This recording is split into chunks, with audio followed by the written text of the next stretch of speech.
El aire de la promesa amanecía distinto aquel miércoles. Era un amanecer sin pájaros, pesado, como si el cielo mismo presintiera que algo estaba a punto de romperse en el interior de los muros de la finca. Ángela caminaba con paso decidido hacia los establos, el rostro cubierto por un velo de serenidad que no alcanzaba a disimular la tormenta que le hervía por dentro. Había pasado la noche sin dormir, debatiéndose entre la obediencia a su madre y la fidelidad a su propio corazón. El viaje que estaba a punto de emprender no era una simple escapada. Era una despedida con todas las letras, un adiós que dolía como una herida abierta. Curro la esperaba junto al caballo con la misma mezcla de esperanza y temor. Para él, cada gesto de Ángela, cada mirada contenía la promesa de una huida compartida, el sueño de dejar atrás las cadenas de la promesa y empezar una vida libre, sin el peso del apellido ni de la diferencia de clases. Sus manos temblaban, no de frío, sino de la emoción contenida. Había imaginado tantas veces ese momento que ya no distinguía entre el deseo y la realidad. Cuando la vio llegar, con el manto azul y la expresión serena, su corazón creyó en lo imposible. Que ella venía a buscarlo, que aún había un nosotros posible. El camino hacia la montaña se extendía como una línea de destino entre los campos cubiertos de escarcha. Ninguno de los dos hablaba, solo se escuchaba el sonido de los cascos del caballo sobre la tierra húmeda y el crujido de las hojas secas. Ángela, desde su montura, miraba al horizonte con un brillo de melancolía que Curro confundía con esperanza. Él quería creer que aquel silencio era cómplice, que ambos estaban viviendo el preludio de su fuga. Pero ella guardaba en el alma un secreto distinto. No había fuga, solo un adiós necesario, cruel pero inevitable. Mientras tanto, en la promesa, el amanecer traía también la inquietud de otras almas. Petra Arcos intentaba mantenerse firme, pese al temblor constante en sus manos. Desde que regresó de su enfermedad, la ama de llaves sentía que el palacio la observaba como si fuera una sombra del pasado. Cristóbal, el mayordomo, había decidido ponerla a prueba, exigiéndole más de lo que su cuerpo podía soportar. Cada día le ordenaba tareas imposibles, como si buscara su rendición, su confesión de debilidad. Pero Petra, terca y orgullosa, prefería morir antes que reconocer su fragilidad.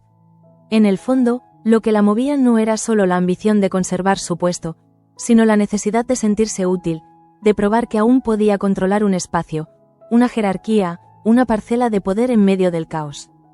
En otro rincón de la finca, Adriano leía la carta de Catalina una y otra vez, sin lograr entender el vacío que le crecía en el pecho. Esperaba que sus palabras despertaran en él el fuego de antes, la nostalgia de los besos robados y las promesas de futuro, pero no sintió nada. Ni el calor, ni la punzada, ni el temblor que solían acompañar el nombre de Catalina en su pensamiento.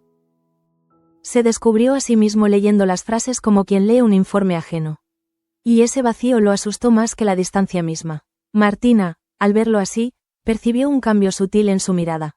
El brillo inquieto había sido reemplazado por una calma forzada, casi indiferente. En ese silencio, ella entendió que el amor, a veces, muere sin avisar, sin drama, sin lágrimas, solo con un suspiro cansado. De regreso en el camino, la montaña comenzaba a dibujar su silueta en el horizonte. Curro rompió el silencio, incapaz de seguir soportando la tensión. Le preguntó a Ángela si todo estaba listo para la huida, si Leocadia sospechaba algo, si Beltrán había sido engañado con la excusa perfecta. Ella lo miró, sorprendida, y la palabra «huida» la golpeó como una bofetada. No esperaba esa interpretación, no de él, no de quien había conocido su sentido de la responsabilidad, su necesidad de cerrar los ciclos con dignidad. En ese instante comprendió que habían estado caminando hacia lugares distintos aunque tomaran el mismo sendero. Curro, al ver su gesto confuso, trató de justificar sus palabras, pero su voz comenzó a quebrarse. Dijo que había ahorrado algo de dinero, que conocía un lugar donde podrían empezar de nuevo, lejos de la mirada de Leocadia y los rumores del palacio. Hablaba con una pasión casi infantil, una esperanza que parecía no conocer los límites de la realidad. Ángela lo escuchaba con una mezcla de ternura y tristeza. Cada palabra suya era un recordatorio de cuánto la amaba, pero también de lo mucho que debía dejarlo ir. Cuando finalmente habló, lo hizo con la voz baja, casi un susurro. No, Curro, no habrá huida, no habrá fuga, no habrá después. El joven se quedó inmóvil, como si no hubiera entendido. El eco de sus palabras tardó unos segundos en instalarse en su mente. Luego, la realidad cayó sobre él con la fuerza de un trueno. Todo lo que había creído, todo lo que había soñado se desmoronó en un instante. Su rostro se contrajo, los ojos se llenaron de una incredulidad que dolía mirar. Preguntó por qué, si aún se amaban, si ese viaje no era la oportunidad que esperaban. Ángela lo miró con lágrimas contenidas y le explicó que amarlo no bastaba, que su destino estaba escrito, que había cosas más grandes que el deseo, más crueles que el deber. En ese momento, el viento sopló con fuerza, levantando el polvo del camino como si la naturaleza misma quisiera borrar las huellas de su paso. Curro bajó la cabeza, incapaz de sostener su mirada. Había pensado que el amor podía vencer cualquier obstáculo, pero la realidad le mostraba que a veces el amor es la primera víctima de las decisiones ajenas.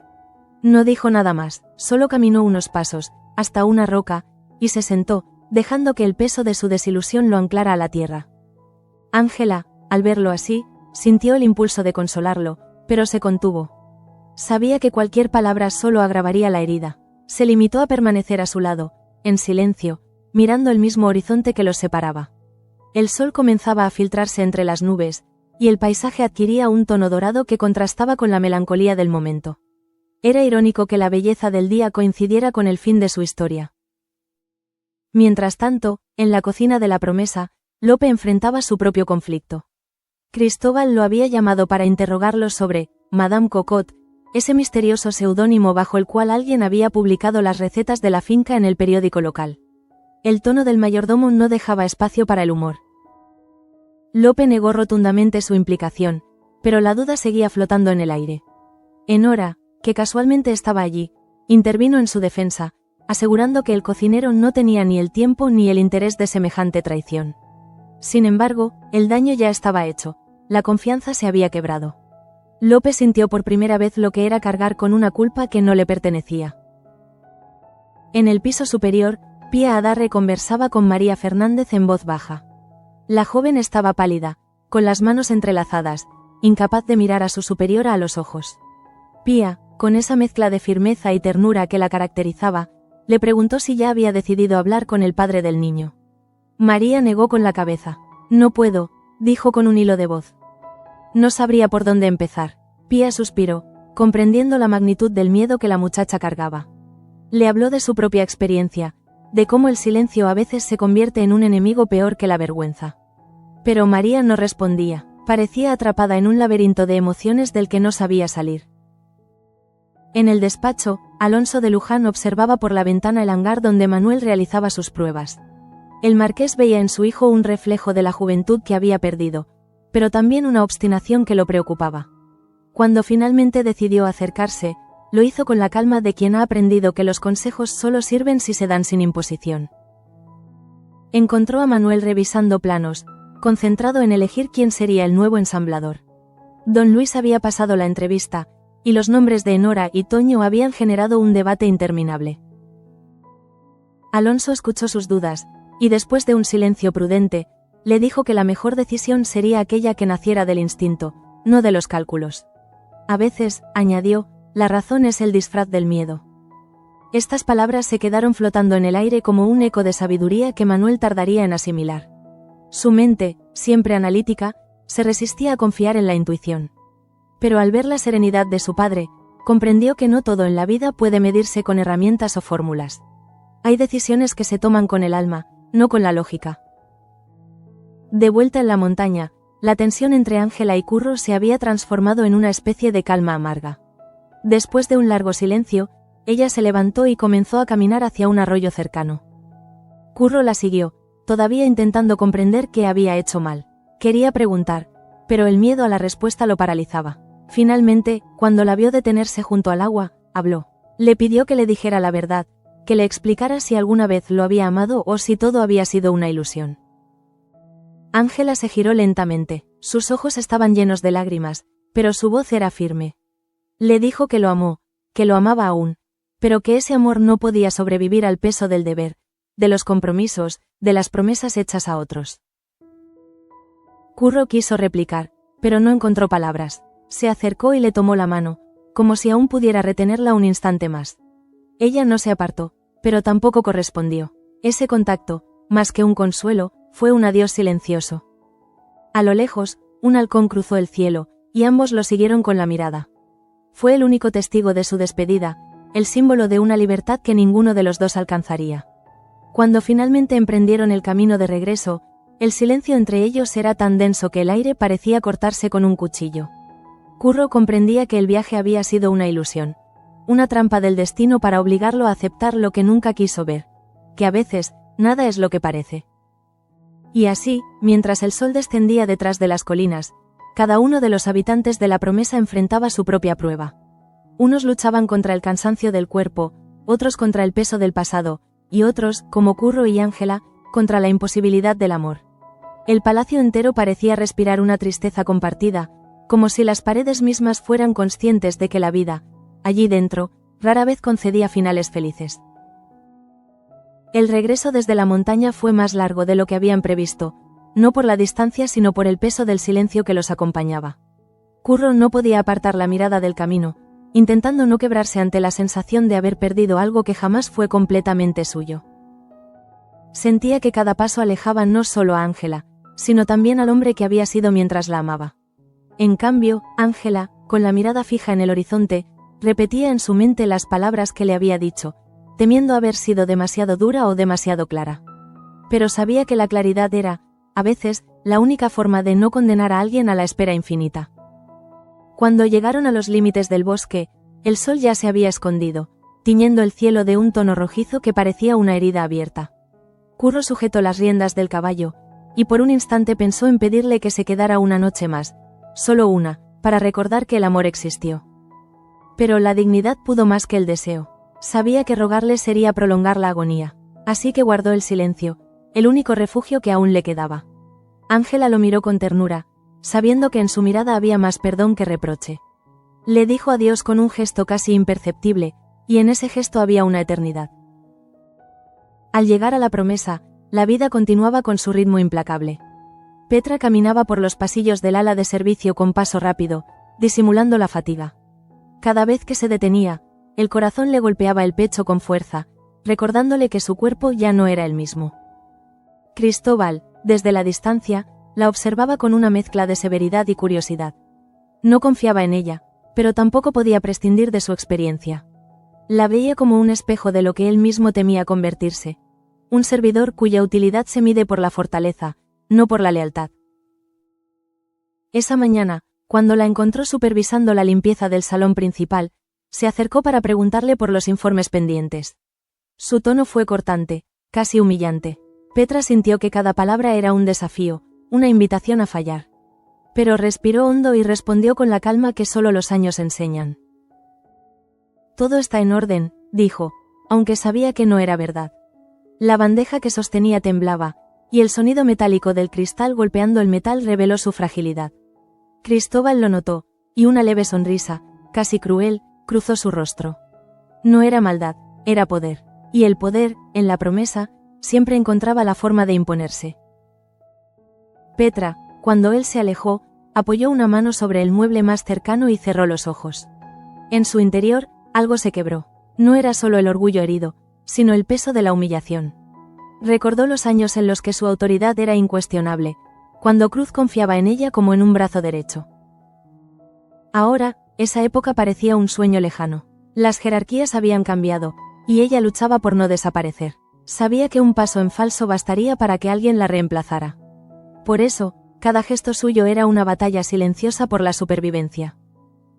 Mientras tanto, Adriano no lograba apartar de su mente la sensación de extrañeza que le había dejado la carta de Catalina. Sentía que el amor, ese fuego que había guiado sus decisiones más insensatas, se apagaba sin remedio. Intentaba convencerse de que solo era el efecto de la distancia, de las semanas sin verla, pero en el fondo comprendía que el vínculo que los unía se había desgastado con las mentiras, los silencios y las decepciones.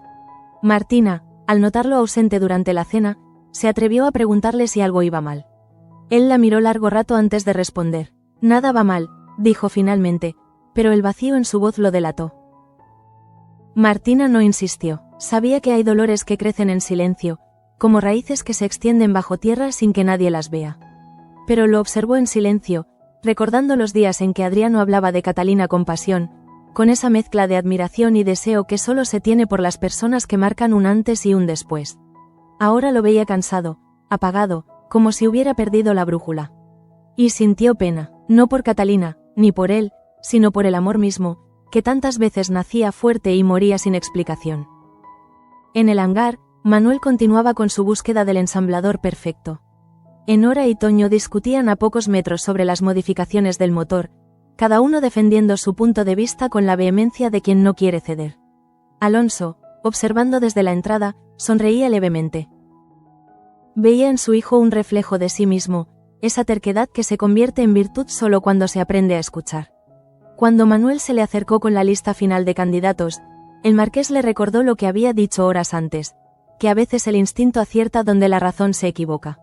Manuel lo escuchó en silencio, consciente de que aquella frase encierra algo más que un consejo. Era una advertencia. Al otro lado del patio, Lope caminaba cabizbajo. Las palabras de Cristóbal lo habían dejado inquieto. No soportaba la idea de ser sospechoso de algo tan bajo. En su mente repasaba cada conversación, cada gesto, tratando de encontrar el momento en que su lealtad pudo ponerse en duda. No lo halló. Sin embargo, algo en la forma en que el mayordomo lo miraba le hizo pensar que la verdad ya no bastaba. En la promesa, la apariencia pesaba más que la integridad, y eso lo hería profundamente. Cuando llegó a la cocina, Simona lo observó con compasión, sabiendo que en ese silencio se escondía una herida invisible. En el corredor principal, María Fernández salía del despacho de Pía con los ojos enrojecidos. Había prometido pensar en las palabras de su superiora, pero en su interior ya había tomado una decisión. No diría nada. Prefería cargar sola con su secreto antes que arriesgarse a perderlo todo. Su juventud la empujaba a creer que el silencio puede proteger, cuando en realidad solo retrasa el dolor. Pía, observándola marchar, sintió un temblor en el alma. Reconocía en ella la sombra de su propio pasado, de aquella mujer que una vez cayó demasiado y pagó el precio de su silencio. Mientras el día caía, Ángela regresó a sus aposentos. Leocadia no estaba. El aire olía a cera y a humedad, y por primera vez en mucho tiempo sintió miedo. No miedo a su madre ni a Beltrán, sino a sí misma. La escena en la montaña la perseguía, las palabras de Curro resonaban en su mente como un eco imposible de apagar. Se había convencido de que alejarlo era lo correcto, pero ahora dudaba. ¿Y si con su prudencia había destruido lo único verdadero que tenía? ¿Y si el sacrificio no la liberaba, sino que la condenaba a una vida vacía? Cerró la puerta con suavidad, se sentó frente al espejo y se miró largo rato. En su reflejo no vio a la mujer que los demás veían, la prometida de un hombre respetable, la hija obediente, la dama de modales perfectos. Lo que vio fue a una niña perdida, incapaz de comprender cómo el amor puede convertirse en un castigo. Las lágrimas comenzaron a correrle por las mejillas sin que se diera cuenta. No eran lágrimas de debilidad, sino de impotencia. Sabía que no podía dar marcha atrás, que la decisión estaba tomada, y sin embargo, en lo más profundo de su alma, seguía esperando un milagro que la redimiera de su propia renuncia. Esa misma noche, Curro se refugió en los establos. No quería volver a su habitación, ni cruzarse con nadie. Necesitaba estar cerca del silencio, de los animales que no preguntan, que no juzgan. Encendió una lámpara y se sentó junto a la paja, dejando que la soledad lo envolviera. Pensó en su madre, en Yana, en la larga cadena de mujeres valientes que lo habían marcado. Y comprendió que quizá amar a Ángela no significaba retenerla, sino aceptar que su libertad debía incluir también la posibilidad de alejarse. Pero ese pensamiento, aunque noble, no calmó el dolor. De pronto, escuchó pasos en la oscuridad. Era Lope, que venía a buscar algo del almacén. Al verlo, se detuvo un instante, percibiendo la tristeza en su rostro. Le preguntó si estaba bien, y Curro solo asintió. No necesitaba palabras. En la promesa, el dolor era una lengua que todos entendían.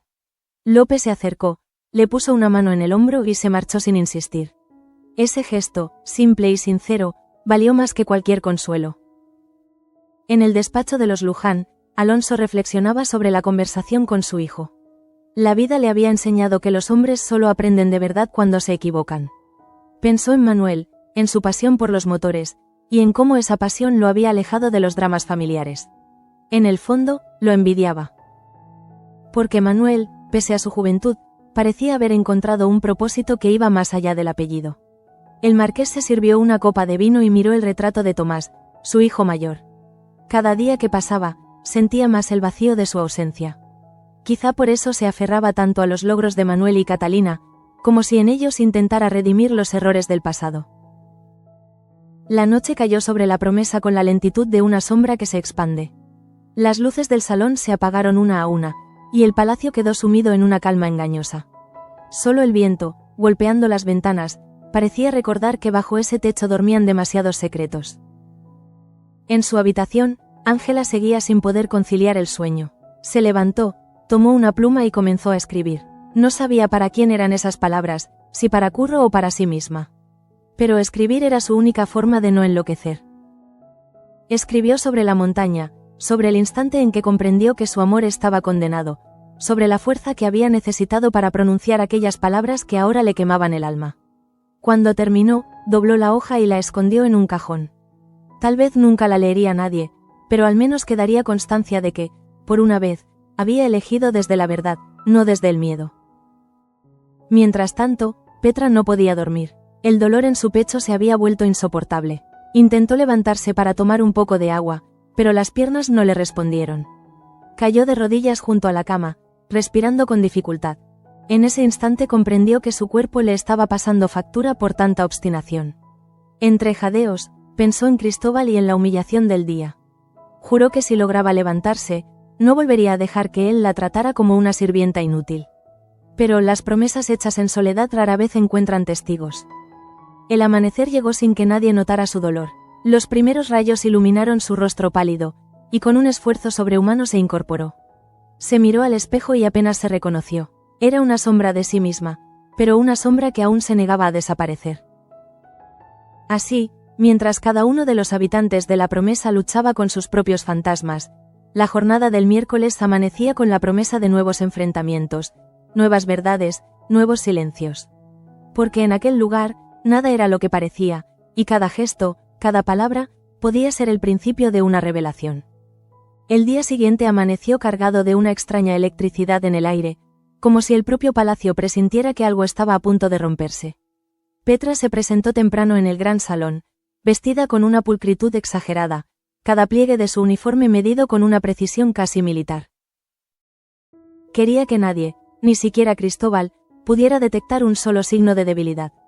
Cuando lo vio entrar, su respiración se aceleró, no por miedo, sino por el odio silencioso que llevaba días acumulando.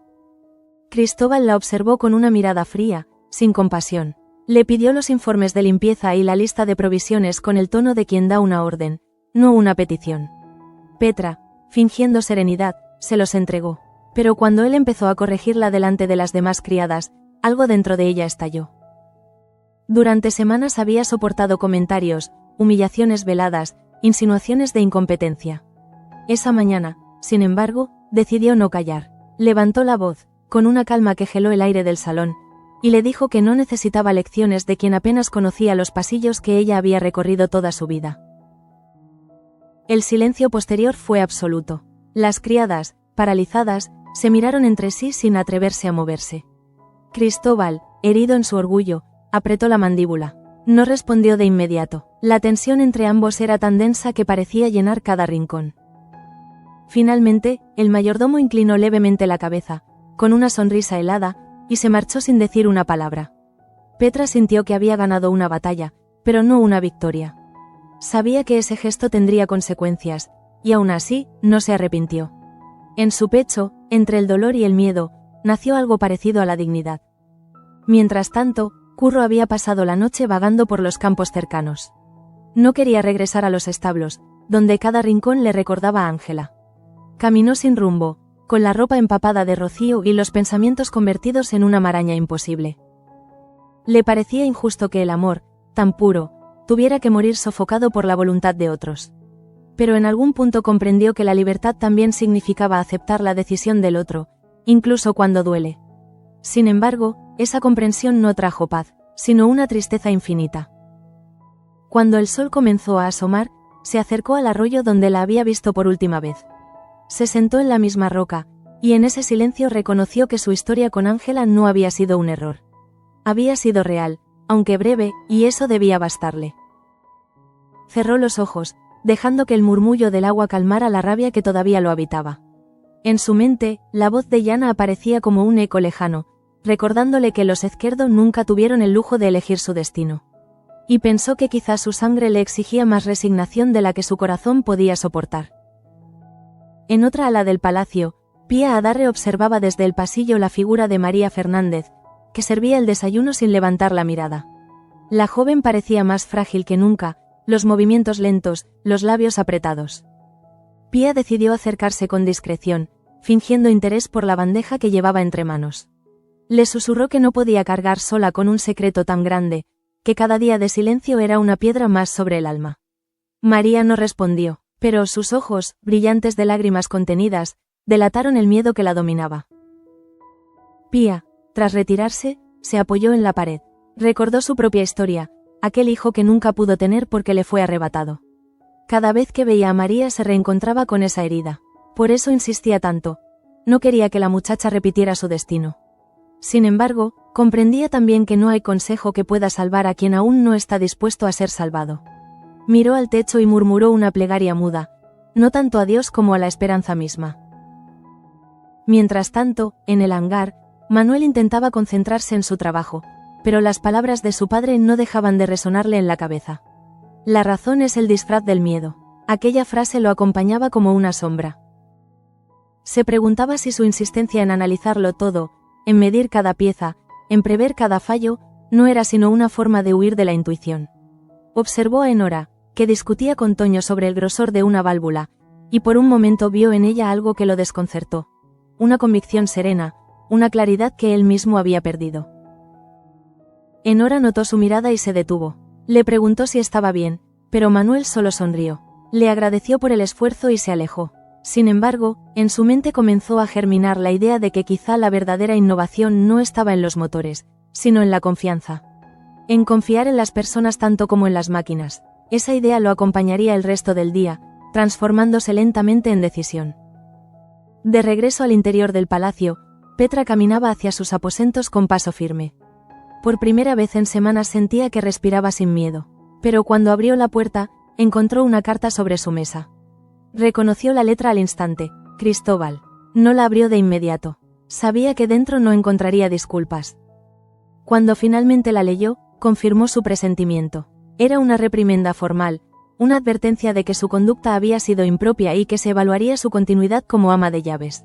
Las manos le temblaron, pero no por sorpresa. Era el precio de haber dicho la verdad. Sin embargo, debajo del miedo había algo más. Una chispa. Por primera vez en mucho tiempo, Petra se sintió viva. Esa confrontación, ese desafío, había reavivado en ella la mujer que alguna vez fue. Fuerte, implacable, necesaria. Rompió la carta en pedazos y la lanzó al fuego de la chimenea. Las llamas la devoraron con rapidez, y en sus ojos apareció un brillo nuevo, una mezcla de rabia y orgullo que le devolvía el aliento.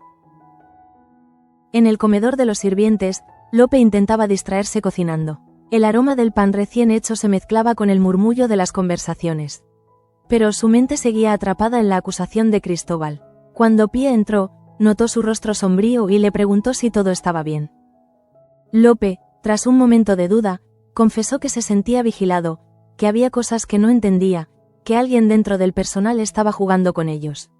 Pía lo escuchó con atención. No dijo nada, pero su mirada se endureció. Sabía que en la promesa, cada secreto tenía dueño, y que pronto la verdad saldría a la luz. Esa tarde, Adriano volvió a encontrarse con Martina en el jardín. La joven lo esperaba junto a la fuente, con una expresión serena pero inquieta. Él llegó con paso lento, el rostro apagado. Durante unos segundos, ninguno habló, hasta que Martina, con voz suave, le preguntó si había contestado la carta de Catalina. Adriano negó con la cabeza. Dijo que no sabía qué decirle, que por primera vez en su vida, las palabras lo habían abandonado.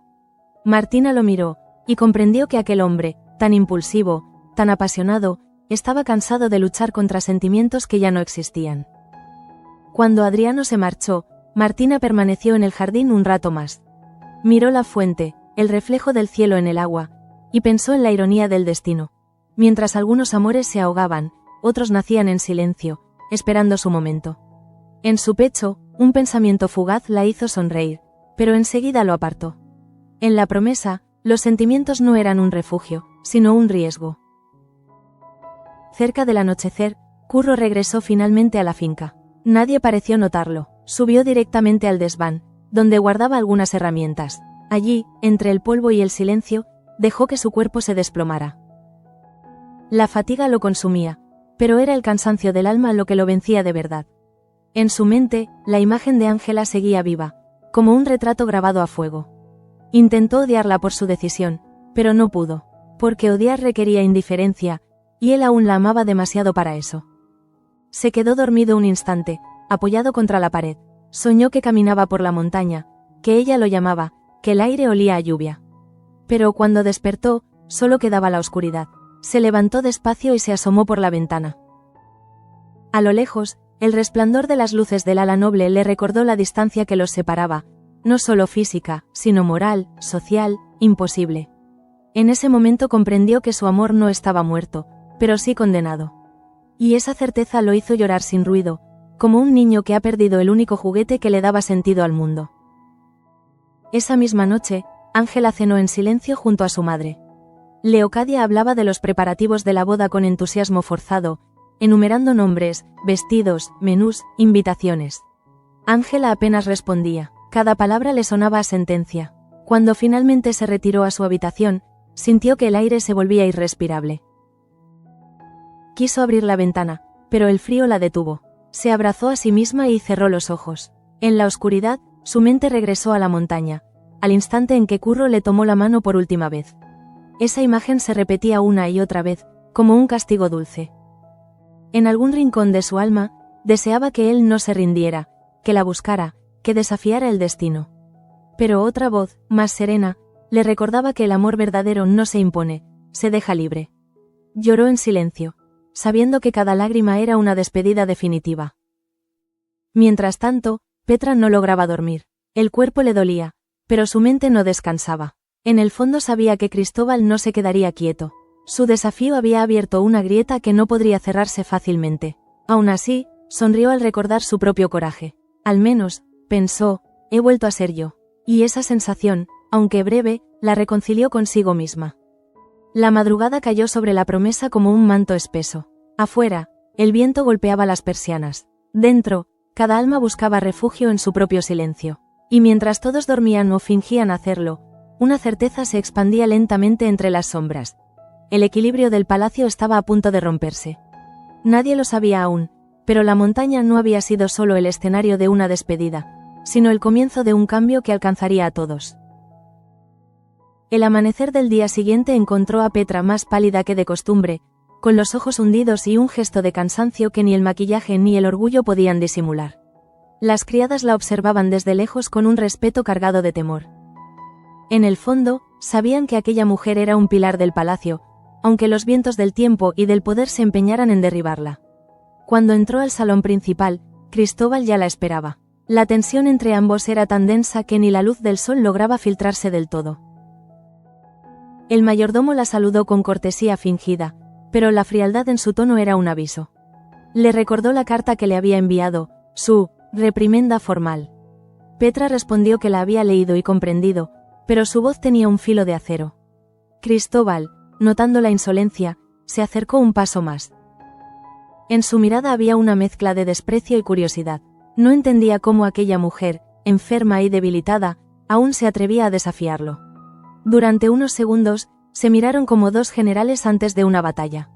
Finalmente, Cristóbal dijo que la casa no necesitaba fantasmas del pasado. Y Petra, con una calma aterradora, le contestó que los fantasmas nunca se van si aún tienen cuentas pendientes. Aquella frase quedó flotando entre ambos, cargada de significados. El silencio posterior fue casi un rugido. Cristóbal se alejó sin responder, pero en su interior algo se movió. Tal vez respeto, tal vez temor. Porque Petra, con toda su fragilidad, le recordaba que el verdadero poder no está en el rango, sino en la memoria. Y ella, más que nadie, conocía cada rincón, cada secreto, cada historia enterrada bajo el mármol de la promesa. Mientras tanto, en el exterior del palacio, Curro trabajaba en silencio en el establo, fingiendo normalidad. Lope lo observaba con preocupación. Sabía que algo en él había cambiado. Ya no hablaba con el mismo entusiasmo, ni se permitía las bromas de siempre. Sus gestos eran mecánicos, como los de alguien que intenta olvidar a fuerza de rutina. Cuando terminó de alimentar a los caballos, Se quedó un rato junto a la puerta, observando el horizonte. El viento traía el olor de la montaña, y cada ráfaga era un recordatorio. Apretó los puños, sintiendo que dentro de él convivían dos fuerzas opuestas: la resignación y la rebeldía. Esa tarde, mientras reparaba una silla de montar, su mente regresó una y otra vez a las palabras de Ángela. No habrá huida, no habrá después. Esas frases se repetían en su cabeza con la precisión cruel de una campana. Quiso creer que ella había mentido, que la habían obligado a decirlo, pero en el fondo sabía que no. Y fue entonces cuando comprendió que amarla no bastaba, que el amor, sin libertad, se convierte en prisión. Pero comprender no alivió el dolor, solo le dio forma. En su interior, algo comenzó a transformarse. No era rabia, sino una determinación distinta. Por primera vez, Curro pensó en sí mismo, en lo que quería más allá de Ángela, de Leocadia, de la finca. Comprendió que su vida no podía reducirse a ser el testigo de los sueños ajenos. Esa idea germinó en su pecho como una semilla pequeña pero luminosa. Quizás no podía tenerla a ella, pero podía ganarse a sí mismo. En la parte alta del palacio, Ángela observaba la lluvia caer desde la ventana de su habitación. Las gotas golpeaban el cristal con un ritmo hipnótico, y en ese sonido encontraba un extraño consuelo. Había pasado la noche en vela, intentando convencer a su mente de que había hecho lo correcto. Pero su corazón no obedecía. Cada recuerdo, cada risa compartida con Curro, volvía con una claridad insoportable. Se preguntaba si él la odiaría, si la consideraría una cobarde. Y por primera vez, el pensamiento de perder su respeto le dolió más que el de perder su amor. Leocadia entró sin llamar, trayendo consigo el aire gélido del pasillo. Llevaba un catálogo de telas y hablaba de los preparativos de la boda como si nada existiera fuera de ese acontecimiento. Ángela fingió escuchar, pero cada palabra era un ruido distante. En un momento, su madre le preguntó si había terminado la lista de invitados, y Ángela asintió sin pensar. Leocadia sonrió satisfecha y se marchó. Solo cuando la puerta se cerró, Ángela exhaló un suspiro largo, como si llevara horas conteniendo el aire. Esa vida que su madre planeaba para ella no era suya, pero tampoco sabía cómo escapar de ella sin destruir todo a su paso. En el hangar, Manuel tomaba su decisión final. Había pasado la mañana revisando planos, comparando opciones, midiendo rendimientos.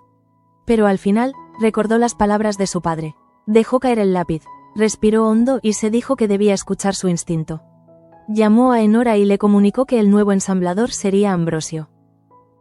La sorpresa en el rostro de ella fue evidente. No era la elección más lógica, pero sí la que, por alguna razón, le daba paz. Enora sonrió, aceptando su decisión sin cuestionarla. En ese instante, Manuel sintió algo parecido a la confianza. Esa que no se impone, sino que nace del reconocimiento mutuo. Alonso, desde la distancia, observó la escena. Se sintió orgulloso, no por la elección, sino por ver que su hijo comenzaba a entender la lección más importante de todas, que gobernar, dirigir o crear no es controlar, sino escuchar. En el fondo, sabía que Manuel no solo estaba construyendo un motor, sino una forma de ser hombre. Por la tarde, Petra sufrió un mareo en plena inspección. Las criadas corrieron a ayudarla, pero ella las apartó con un gesto. No quería parecer débil ante nadie. Se apoyó en una mesa y esperó a que la oscuridad que le nublaba la vista se disipara. Cuando recuperó el equilibrio, notó que Cristóbal la observaba desde el umbral. Por un momento creyó ver en su rostro una sombra de preocupación, pero tal vez era solo el reflejo de la luz. No dijo nada, ni él tampoco. Fue un silencio extraño, casi humano. Esa noche, el palacio entero respiraba una calma engañosa. Afuera, el viento había amainado, pero dentro los pensamientos seguían soplando como tormentas. Ángela se sentó frente a su tocador, contemplando el espejo. En su reflejo ya no reconocía a la muchacha enamorada de días atrás. Había envejecido de golpe, como si cada lágrima hubiera dejado una marca invisible en su piel.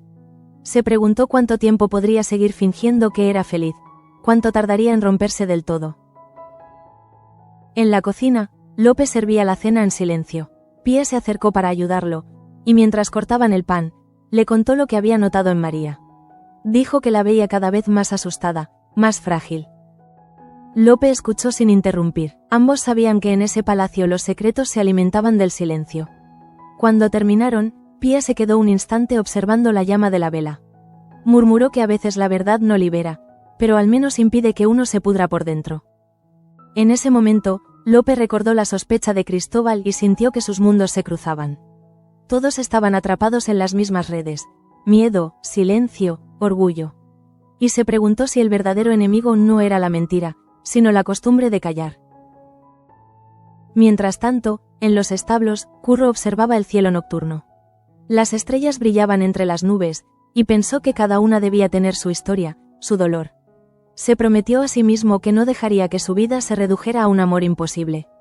Pero en el mismo pensamiento se filtró una voz, la de Ángela, diciéndole que lo amaba.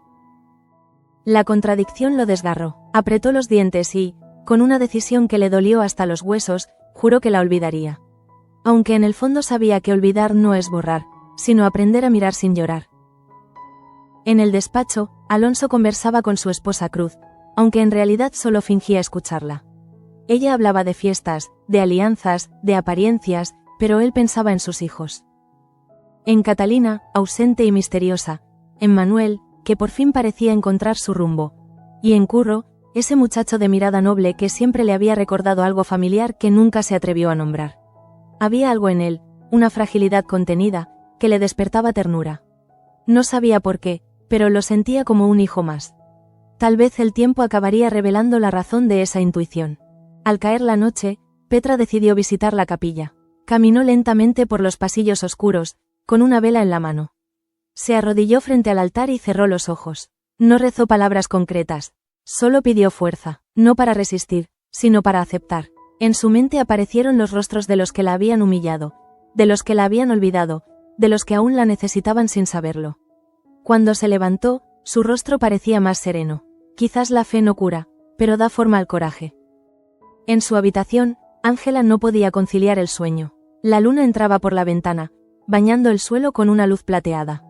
Se levantó, tomó la carta que había escrito y la leyó de nuevo. Cada palabra le pesaba como una piedra. Pensó en enviarla a Curro, pero se detuvo. ¿Qué derecho tenía a reabrir una herida que ella misma había causado? Guardó la carta en un cajón y se obligó a respirar. Afuera, los grillos cantaban con la serenidad de quienes no conocen la culpa. En otro rincón del palacio, Curro encendía una lámpara. Había decidido escribir también, no para ella, sino para sí mismo. Escribió que el amor es como el fuego. Ilumina mientras quema, y cuando se apaga, deja cicatrices. Al terminar, dobló la hoja y la escondió entre las páginas de un libro viejo. No sabía que, en ese mismo instante, Ángela hacía lo mismo. 2 cartas, 2 verdades, 2 soledades enfrentadas sin saberlo. Y así terminó aquel día, con las almas del palacio divididas entre el arrepentimiento y la esperanza. Nadie lo sabía aún, pero esas pequeñas decisiones, una carta guardada, una mirada sostenida, un silencio aceptado, serían las semillas del cambio que estaba por venir. Porque en la promesa, incluso el más leve gesto podía alterar el destino de todos. La mañana siguiente trajo un silencio espeso al palacio, el tipo de calma que precede a los acontecimientos que dejan huella. Ángela despertó antes del amanecer, con la sensación de que algo dentro de ella necesitaba cerrarse definitivamente. La carta seguía en el cajón, pero el simple hecho de saber que existía le robaba la paz. Decidió salir, caminar por los jardines antes de que el resto de la casa despertara. El aire frío le golpeó el rostro, devolviéndole una lucidez casi dolorosa. Pensó en Curro, en su mirada al despedirse, y comprendió que no podía seguir viviendo entre la obediencia y el arrepentimiento. Mientras tanto, Curro había pasado la noche sin pegar ojo. La vela se había consumido hasta la base, dejando un olor a cera y a tristeza. La carta que había escrito seguía abierta sobre la mesa, sin destinatario. Al verla, comprendió que las palabras, por sinceras que fueran, no curaban la ausencia. Se levantó, tomó su abrigo y salió hacia el patio. La luz del alba teñía el cielo de un gris tenue, y el sonido lejano de los cascos en el establo le recordó la montaña, la despedida, el silencio que los había roto. Fue entonces cuando decidió buscarla, no para pedirle nada, sino para decir adiós desde la verdad. El encuentro ocurrió en el jardín norte, junto a los rosales. Ángela, al verlo, se quedó inmóvil, sorprendida. Por un instante pensó que el destino le estaba jugando una última broma. Curro se detuvo a unos pasos, sin acercarse demasiado. La distancia entre ellos era física, pero también simbólica. Era el espacio que separa lo que fue de lo que no podrá volver a ser. Él la miró con una calma nueva, como quien ha aprendido a aceptar el dolor sin que éste lo destruya. Le dijo, con voz baja pero firme, que comprendía su decisión, que no guardaba rencor. Que lo único que pedía era que no lo recordara como un obstáculo, sino como alguien que la amó sin pedir nada a cambio. Ángela quiso responder, pero las palabras se le ahogaron en la garganta. Solo asintió, con lágrimas contenidas. En ese gesto, sin embargo, Curro encontró la paz que no había tenido en días. Era como si, por fin, el amor dejara de ser un grito y se convirtiera en un susurro tranquilo. Cuando él se marchó, ella permaneció allí, mirando las flores que el viento hacía temblar. Supo que algo dentro de ella también había cambiado. Ya no era la misma mujer que había bajado de la montaña con el corazón dividido. Ahora era alguien que había aprendido a elegir, incluso cuando elegir significaba perder. En el ala de servicio, Petra reapareció con su porte habitual, aunque sus manos temblaban ligeramente. Las criadas la saludaron con una mezcla de respeto y curiosidad. Habían escuchado los rumores del enfrentamiento con Cristóbal. Ella no dijo nada, caminó hacia la cocina con paso lento pero seguro. Allí encontró a Pía, que la miró con una mezcla de sorpresa y admiración. Petra tomó una jarra de agua, bebió un sorbo y, con una voz más suave de lo habitual, le dijo que había decidido seguir trabajando como siempre, aunque el cuerpo le pasara factura. Pía asintió en silencio. En ese breve intercambio, sin grandes palabras, se reconocieron dos mujeres distintas, unidas por la misma resistencia.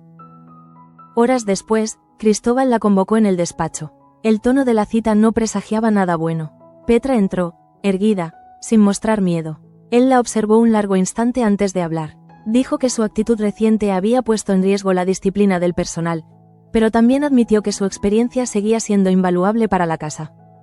Era su manera de reconocer una derrota sin pronunciarla. Petra lo comprendió, aceptó sus palabras con una leve inclinación de cabeza, sin rencor. Cuando salió del despacho, respiró profundamente. Por primera vez en mucho tiempo, sintió que el respeto que había perdido comenzaba a regresar, no por obligación, sino por mérito propio. Mientras tanto, Pía se encontraba en la despensa revisando algunos documentos antiguos. Entre las hojas de un cuaderno halló una nota anónima firmada con un nombre que la desconcertó, Madame Cocotte. La letra era elegante, firme, distinta a la de Lope. La curiosidad la invadió. Releyó las líneas y comprendió que no eran simples recetas, sino confesiones disfrazadas de cocina, pequeñas descripciones que hablaban de la vida en el palacio, de sus gentes, de sus secretos. Se estremeció. Aquella firma no era solo un seudónimo, era una máscara. Guardó el cuaderno en su delantal y decidió no decir nada todavía. La verdad, en la promesa, siempre encontraba su momento, y ella intuía que este no era aún el indicado. En el hangar, Manuel daba los últimos ajustes al motor junto a Enora. Ambos trabajaban en silencio, concentrados. Cuando la máquina finalmente rugió con un sonido limpio y constante, una sonrisa se dibujó en el rostro del joven Luján. Había seguido su instinto, y el resultado le demostraba que su padre tenía razón. Enora lo miró con satisfacción, sabiendo que aquel logro no era solo mecánico, sino humano. Era la victoria de la confianza sobre la duda. En ese instante, Manuel levantó la vista y vio a Alonso observándolo desde la puerta. No hicieron falta palabras, bastó una mirada para comprender que, entre ellos, algo se había fortalecido, un lazo de respeto que iba más allá de la sangre. En los pasillos, Ángela caminaba de regreso a su habitación con el paso lento de quien acaba de sobrevivir a una batalla invisible. Cruzó a Petra en la escalera. La ama de llaves se detuvo un instante y la observó con una mezcla de compasión y dureza. Había algo en la expresión de la joven que le recordó su propio pasado. Esa mezcla de orgullo y resignación que solo nace del amor frustrado. Por un segundo, Petra pensó en decirle algo, pero se contuvo. Ambas comprendieron, sin hablar, que compartían el mismo tipo de soledad. La que solo entienden las mujeres que han tenido que elegir entre el corazón y el deber. Esa noche, el palacio volvió a respirar con una calma distinta. Los ecos del día se disolvían entre los pasillos. En el comedor de servicio, Lope servía sopa para las criadas. Pía, distraída, seguía pensando en el cuaderno. María Fernández, en silencio, comía con los ojos clavados en su plato, escondiendo un secreto que pesaba cada día más. Petra bebía té con las manos juntas, sin pronunciar palabra. Y, de alguna manera, todos compartían la misma sensación. Que algo, muy sutil, había cambiado en el aire. Curro, por su parte, volvió a los establos después del encuentro con Ángela. Se sentó junto a la lámpara y dejó que la luz temblorosa jugara con las sombras. Se sentía en paz, pero una paz triste, como la de los héroes que regresan de una guerra sin gloria. Pensó en su madre, en su hermana Yana, en lo que significaba realmente pertenecer a un lugar que siempre lo había tratado como un extraño. Comprendió que tal vez su destino no estaba en la promesa, sino en todo lo que venía después. En la libertad de elegir su propio camino. En la habitación contigua, Ángela preparaba su equipaje para el viaje de compromiso. Cada objeto que guardaba era un fragmento de la vida que dejaba atrás. Cuando terminó, se detuvo frente al espejo y se miró por última vez con la sinceridad que solo llega después de las renuncias. No vio a una mujer vencida, sino a alguien que había aprendido el precio de la verdad. Y aunque sabía que lo que le esperaba era incierto, también comprendía que no hay destino más cruel que el de vivir fingiendo. Esa misma noche, Alonso caminó por los jardines en silencio. El viento movía las ramas de los árboles, y el sonido le recordó a los años en que todo era más simple. Pensó en sus hijos, en el peso que cada uno cargaba, y se dijo que tal vez el verdadero legado no eran las tierras ni los títulos, sino la capacidad de seguir adelante a pesar de todo. Cuando regresó al palacio, encontró a Manuel trabajando aún en el hangar. Lo observó desde lejos, con una mezcla de orgullo y melancolía.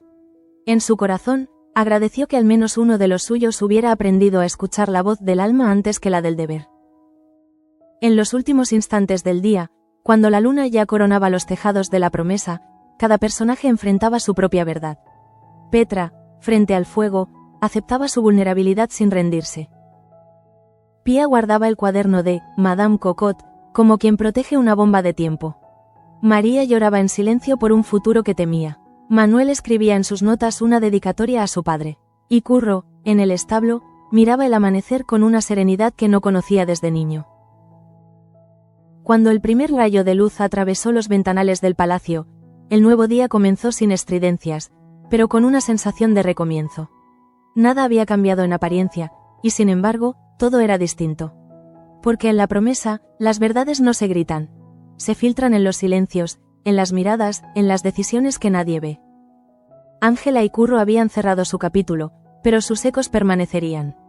Y mientras el viento acariciaba las colinas, parecía susurrar una verdad que todos intuían pero pocos se atrevían a decir, que a veces el amor no se pierde, solo cambia de forma.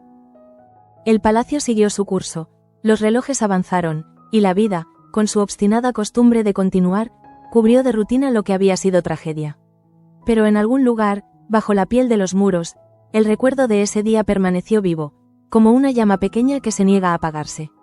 Porque, en el fondo, la promesa no era solo un nombre. Era una herida, una lección, una historia que nunca termina del todo.